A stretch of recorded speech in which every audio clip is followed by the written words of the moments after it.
मेरा नाम दीपिका है। मैं एक जूनियर आर्टिस्ट हूँ।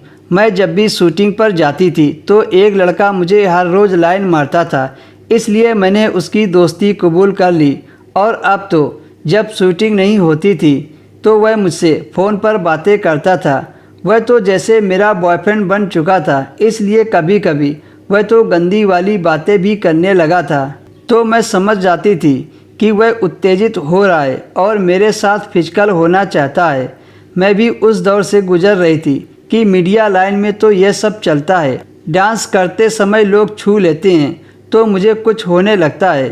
अब उस चीज़ को कंट्रोल करने के लिए किसी न किसी को अपना बनाना ही पड़ेगा। एक दिन शूट नहीं था तो उसका कॉल आया, चलो कहीं घूमने चलते हैं। मैंने तुरंत हाँ कर दी।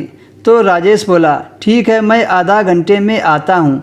मैं उसका इंतज़ार करने लगी। करीब आधा घंटे में वह एक कैब बुक करके आया। मैं तो पहले से ही तैयार थी तो मैं झट से कैब में बैठ गई और वहाँ से निकल गई।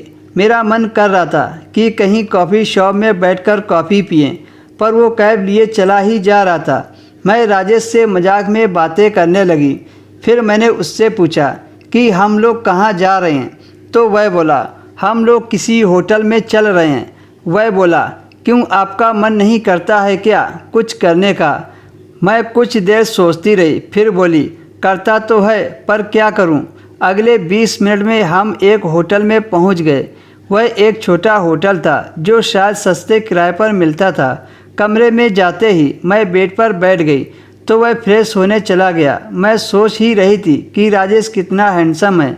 मैंने आज तक किसी के साथ कुछ नहीं किया था।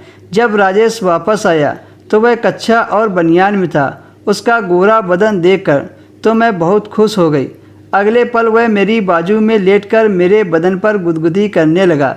थोड़ी देर बाद उसका एक हाथ मेरी छाती पर था और दूसरा हाथ मेरे नीचे के हिस्से पर था और मेरे नाजुक बदन को पकड़कर सहला रहा था।